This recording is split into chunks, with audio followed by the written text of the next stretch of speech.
Shalom. Mari kita buka firman Tuhan di kitab 2 Raja-Raja, pasalnya yang ke-6, ayatnya yang ke-8, sampai ayatnya yang ke-18.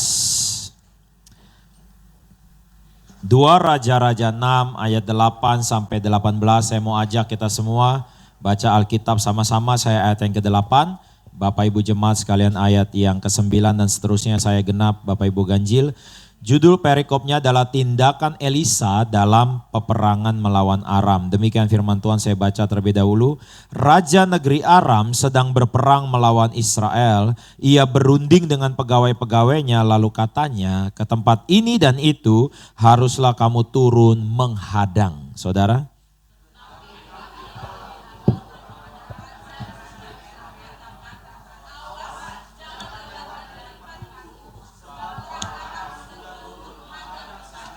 Sebab itu Raja Israel menyuruh orang-orang ke tempat yang disebutkan abdi Allah kepadanya. Demikianlah Elisa memperingatkan kepadanya supaya berawas-awas di sana bukan sekali dua kali saja.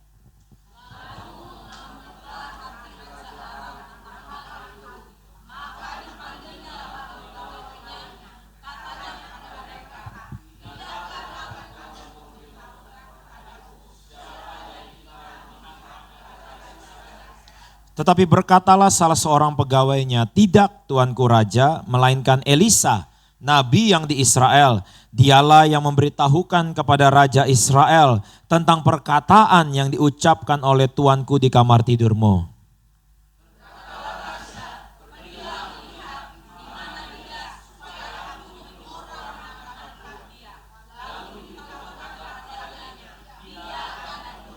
Maka dikirimkanlahnya ke sana kuda serta kereta dan tentara yang besar, sampailah mereka pada waktu malam lalu mengepung kota itu.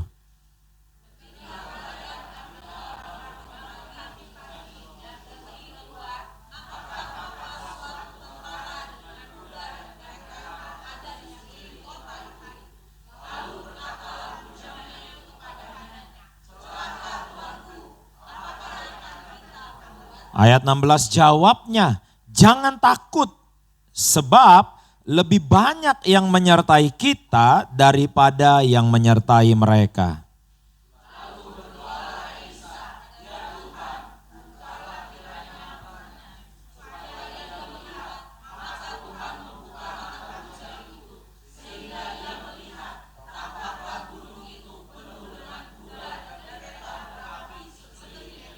Ayat 18 sama-sama kita baca 1, 2, 3. Ketika orang-orang Aram itu turun mendatangi dia, berdoalah Elisa kepada Tuhan, butakanlah kiranya mata orang ini, maka dibutakannyalah mata mereka sesuai dengan doa Elisa. Saya kasih judul minggu pagi ini adalah lembah penglihatan. Bapak Ibu sekalian, apa yang kita takutkan atau apa yang kita akhirnya jadi berani atau apa yang membuat kita lega, apa yang membuat kita sesak, seringkali semua dimulai dengan mata kita, saudara. Makanya firman Tuhan pernah berkata juga di Injil Matius, saudara, bahwa jika matamu baik, baiklah seluruh pemandanganmu. Jika matamu jahat, maka jahatlah seluruh pemandanganmu. Satu ketika saya lagi lari pagi, saudara, beberapa tahun yang lalu. Lalu ketika saya lihat langit, saudara, lalu lihat langitnya itu gelap, maka saya buru-buru mempercepat lari saya untuk segera sampai di rumah karena saya takut kehujanan, saudara. Ketika sampai di rumah akhirnya saya ketawa sendiri. Kenapa? Karena ternyata saya pakai kacamata hitam, saudara. Jadi saya buka kacamatanya dan ternyata kondisinya adalah terang dan cerah. Nah, seringkali juga dalam hidup kita seperti itu, saudara. Kita melihat segala sesuatu karena tidak sama seperti yang sesungguhnya orang lain lihat. Sama seperti ketika seorang peselancar dia pergi ke pantai di Bali, saudara. Ketika dia lihat ombak yang besar, maka dia akan berlari mendekat kepada ombak. Karena buat dia ombak adalah sarana di mana dia mau mengekspresikan, saudara, kemampuan dia berselancar. Tetapi mungkin buat saya sendiri, saudara, ketika saya lihat ombak yang besar, tentu saya nggak akan lari mendekat. Saya akan lakukan yang sebaliknya, yaitu saya lari menjauh. Karena apa yang saya lihat dengan apa yang dilihat oleh si peselancar ini, itu memberikan perspektif yang berbeda. Yang satunya berani, yang satunya takut, saudara. Di dalam kisah tentang Elisa, seorang nabi yang pada zamannya adalah nabi yang hebat, bahkan lebih hebat daripada pendahulunya yang namanya adalah Elia. Kenapa saya bisa bilang lebih hebat? Karena Elisa pernah berdoa supaya Tuhan memberikan urapan atau kuasa 2 kali lipat lebih besar daripada Elia. Dan Elisa mendapatkan itu ketika Elia diangkat Tuhan ke sorga dengan kereta berapi. Dan Alkitab mencatat bahwa Elisa mendapatkan jubah Elia. Dan Elisa bisa melakukan 2 kali lipat lebih daripada saudara Elia. Dan nabi ini dimulai dengan kisah di mana raja negeri Aram itu sedang berperang melawan Israel.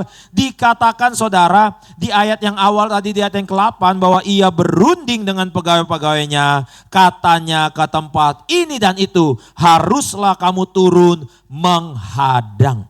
Semua dari kita tentu kita gak pengen ya dalam hidup kita dihadang. Dihadang sama masalah, dihadang sama partner bisnis, dihadang sama rekan kerja supaya nggak dipromosi. Kita semua ngalamin semua hal ini saudara, yaitu yang saya sebut dengan penghadangan saudara. Dan ternyata walaupun ini adalah hamba Tuhan, ternyata tidak terlepas dari yang namanya masalah. Bilang kanan kirinya, masalah suka sama kamu gitu. Ya. Nggak terlepas dari masalah. Kita hidup tidak terlepas dari masalah.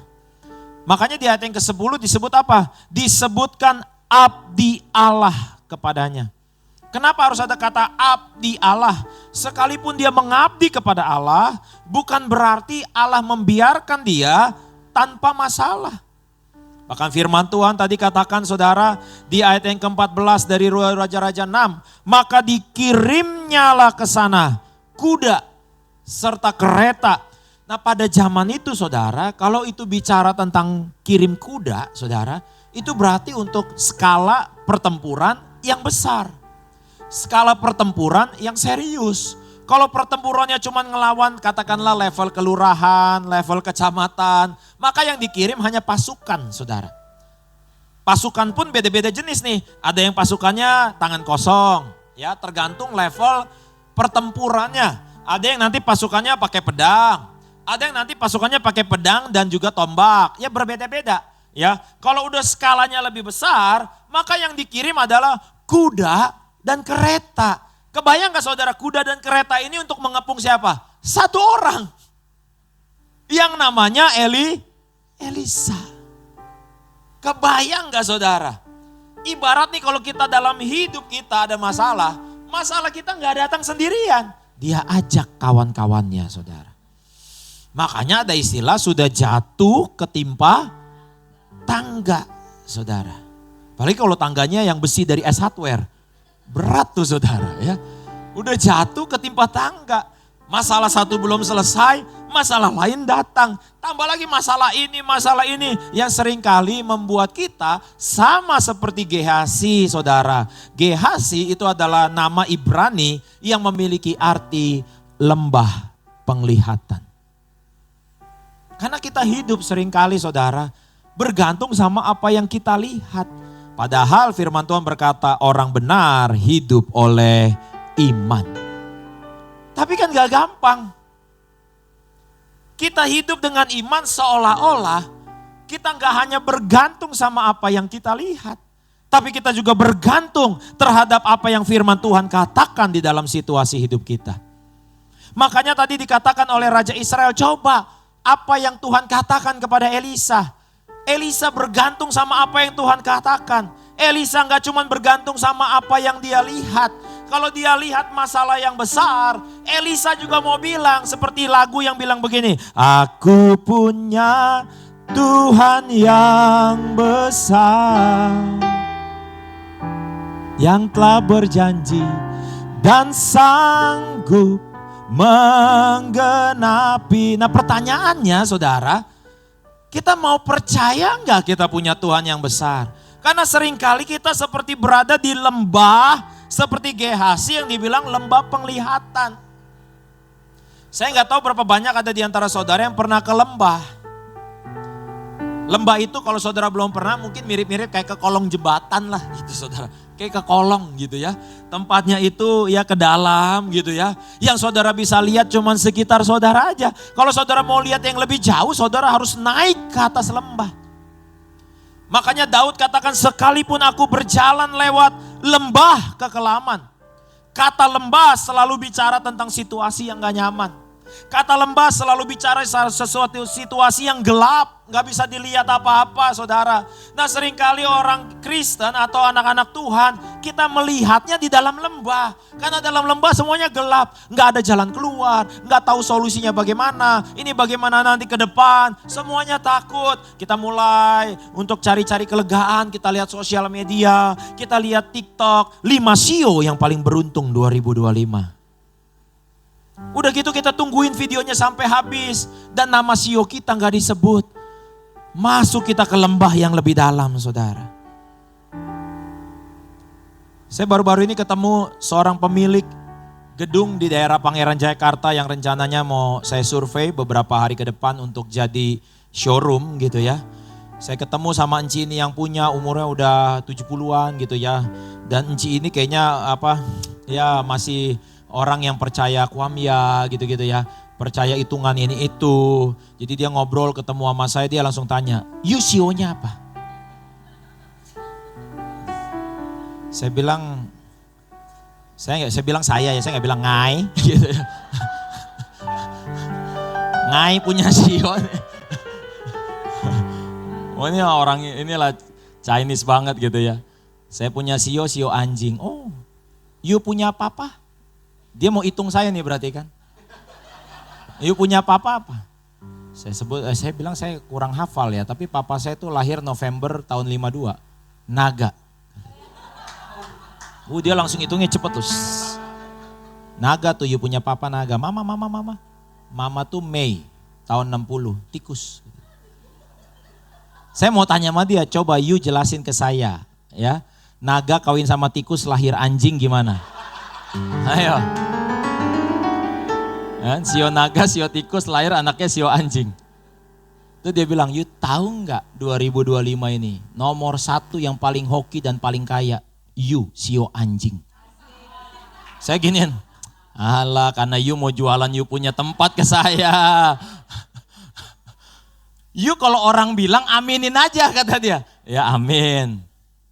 Berarti kalau paling hoki boleh dong harganya bagus saya bilang. Kita cemes balik ya. Kita senang kan kalau denger gitu kan.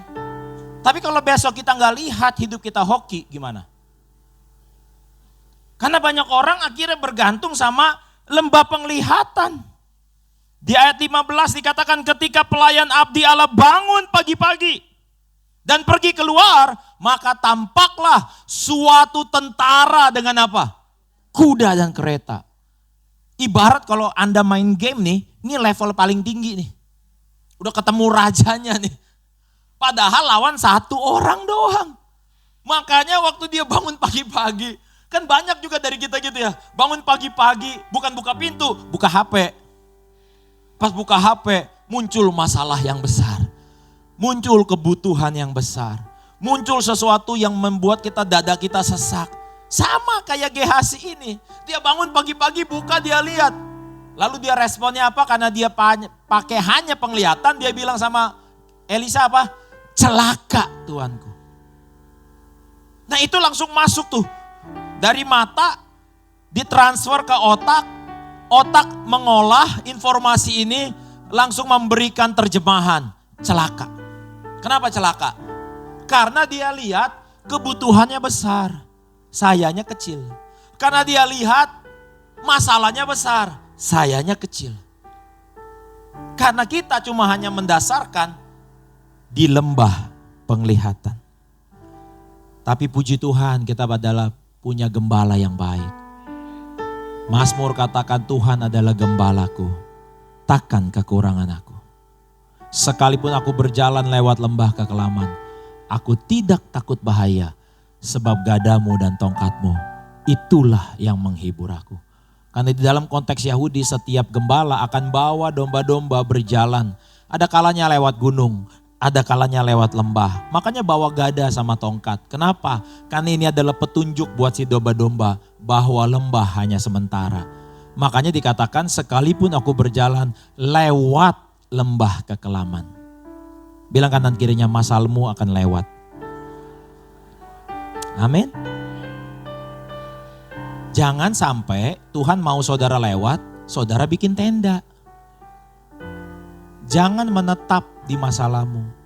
Ampuni setiap kesalahan orang lain. Apa yang udah lewat, udahlah. Apa yang belum terjadi, gak usah pusingin. Jangan bikin tenda yang namanya kekecewaan. Jangan bikin tenda yang namanya ketakutan. Tuhan mintanya jalan, lewatin aja. Kenapa harus dilewatin? Nanti jadi cerita. Tadi gue lewat lembah itu tuh. Wah, di lembah itu ada ini.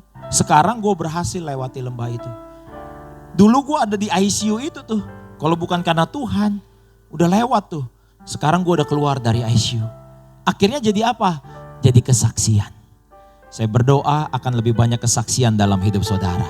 Yang memberkati banyak orang karena Tuhan menolong kita semua. Ketika Gehazi bilang, celaka Tuhanku. Apa yang akan kita perbuat? Itu natural manusia. Kalau lihat ada masalah langsung pengen cari solusi. Kalau lihat ada masalah langsung pengen buru-buru cari apa yang harus saya lakukan. Apa nih yang harus saya lakukan? Seolah-olah semua tanggung jawab kita. Makanya kita stres. Karena semuanya tanggung jawab kita. Kayaknya kalau bukan kita yang kerjain nanti gak beres. Kayaknya kalau bukan kita yang lakuin nanti kacau. Kayaknya semua kita, akhirnya kita nyalahin diri sendiri. Kenapa ya gue jadi papa seperti ini? Kenapa gue jadi mama seperti ini? Kenapa ya gue jadi anak kok kayak begini? Kenapa gue belum bisa banggain orang? Semua karena bermuaranya kepada kita. Tapi puji Tuhan, di ayat 16, Elisa bilang apa? Jangan takut. Jangan takut. Di satu artikel yang saya pernah baca katanya kata jangan takut disebut 365 kali di Alkitab. Kenapa disebut 365 kali di Alkitab? Karena dalam satu tahun ada 365 hari. Supaya di dalam setiap harinya Tuhan mau bilang sama saudara tiap pagi, jangan takut. Bangun pagi-pagi, buka WA, buka email, buka pintu. Ada ketakutan, Tuhan berfirman, jangan takut. Gimana mau takut yang gue lihat kayak begitu? Gimana gue gak takut kayak begini kenyataannya? Gimana gak takut? Nah Alkitab berkata apa? Jangan takut kata Elisa. Sebab lebih banyak yang menyertai kita daripada yang menyertai mereka. Sebab lebih banyak anugerah ada pada saudara dibandingkan masalah saudara. Sebab lebih banyak kasih karunia. Sebab lebih banyak damai sejahtera. Ya semuanya belum kita lihat saudara. Tapi bukan berarti tidak ada. Makanya Ibrani katakan iman adalah dasar dari segala sesuatu yang kita harapkan dan bukti. Nah, kalau kita ngomong bukti kita kan pengennya kelihatan. Ini buktinya. Kita bawa ke pengadilan. Mana buktinya? Kita tunjukin buktinya. Tapi firman Tuhan bilang iman adalah bukti dari segala sesuatu yang belum kita lihat. Makanya Markus 11 ayat 23 sampai 24 bilang apa? Jika engkau punya iman sebesar biji sesawi, maka kamu bisa berkata kepada gunung ini, pindahlah dan tercampaklah ke dalam laut. Jika engkau tidak bimbang dan percaya, maka gunung itu akan pindah. Ayat 24 bilang apa? Jika kamu berdoa meminta kepada Allah, percayalah bahwa kamu telah menerimanya, maka kamu akan menerimanya. Gimana mungkin? Percaya sudah terima padahal belum. Makanya itu orang benar hidup oleh iman. Orang benar gak hidup oleh optik melawai. Orang benar gak hidup pakai kontak lens. Orang benar gak hidup hanya berdasarkan yang saudara lihat. Saya gak bilang saudara tutup mata, hilangkan fakta. Bukan. Tapi hidup saudara tidak hanya bergantung apa yang saudara bisa lihat. Karena itu hanya di lembah penglihatan. Makanya dikatakan ayat 17. Lalu berdoalah Elisa. Ya Tuhan katakan. Kenapa ya Tuhannya T-U-H-A-N? Huruf besar semua. Di dalam teologi ya. Kalau saudara baca Alkitab Perjanjian Lama. Kalau kata Tuhannya hanya besar, T-nya itu Tuhan Allah. Mengacu kepada Allah Bapa. Tapi kalau Tuhan-nya itu huruf besar semua, itu dibacanya adalah Yahweh. Walaupun gak boleh disebut Yahweh. Orang Israel akan menyebutnya adalah Adonai atau Elohim. Ya, karena nama Yahweh masuk ke dalam salah satu peraturan hukum Taurat. Jangan menyebut nama Tuhan Allahmu dengan sembarangan. Artinya apa? Gak boleh disebut. Kenapa? Karena terlalu kudus. Nah, ini menyebut kepada siapa Yahweh ini? Kepada Yesus yang mati di atas kayu salib. Makanya Yesus mati di atas salib. Di atas salibnya itu ada 3 kalimat. Terdiri dari 3 bahasa. Latin, Yunani, Ibrani. Yang kalau saudara pernah di gereja Katolik, sekolah Katolik, tulisannya Indri. Indri, Yesus Nazarenum Rex Iodium. Dalam bahasa Ibraninya, Yeshua Hanazarim Vahamelek Hayahudim.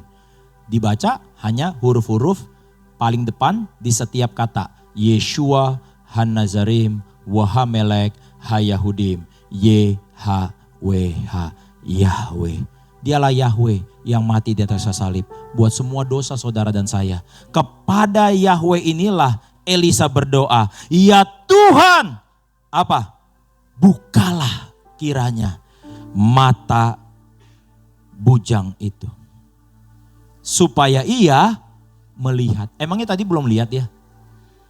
Apakah matanya buta? Enggak. Matanya sudah melihat.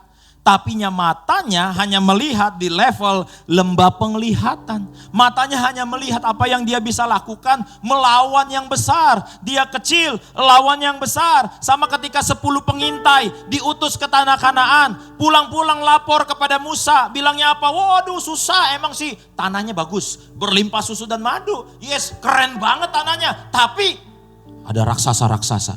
Sedangkan kami melihat di mata mereka, kami kayak belalang. Emangnya diwawancarain tuh orang? Emangnya si 10 pengintai ini datang ke si raksasa itu. Gue orang Israel nih. Gue mata-mata nih. Lu ngelihat kita kayak apa? Kan gak ada yang ngomong. Ini kan penterjemahan diri sendiri karena apa yang dia lihat. Lalu diterjemahin. Wah dia gede, gue kecil. Gue cuman kayak belalang. Aku punya. Amin saudara. Kita punya Tuhan yang besar. Makanya Alkitab bilang apa? Kita lanjut ayat 17. Lalu berdoalah Elisa, ya Tuhan bukalah kiranya matanya supaya ia melihat. Maka Tuhan membuka mata bujang itu. Lalu dibilang apa? Sehingga ia melihat. Kiranya sesudah pulang ibadah ini saudara dan saya, kita sama-sama juga bisa melihat. Melihat apa? Melihat seperti yang Tuhan lihat. Kita lihat anak-anak kita diberkati Tuhan. Kita lihat karir kita diberkati Tuhan. Kita lihat bisnis kita diberkati Tuhan. Kita lihat semuanya baik-baik saja.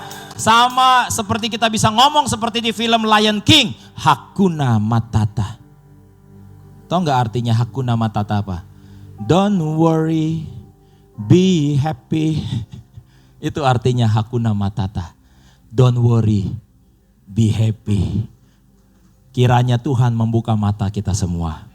Dan kita bisa melihat seperti Tuhan melihat. Ditutup dikatakan apa itu?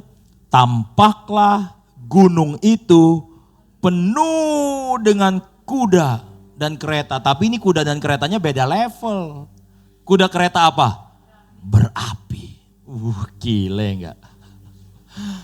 Serem nih loh. Mereka boleh punya yang itu kan. Ini Tuhan kirim nih. Dari dulu Tuhan udah ngerti nih. Tuhan ngomong sama Elisa nih. Menyala abangku.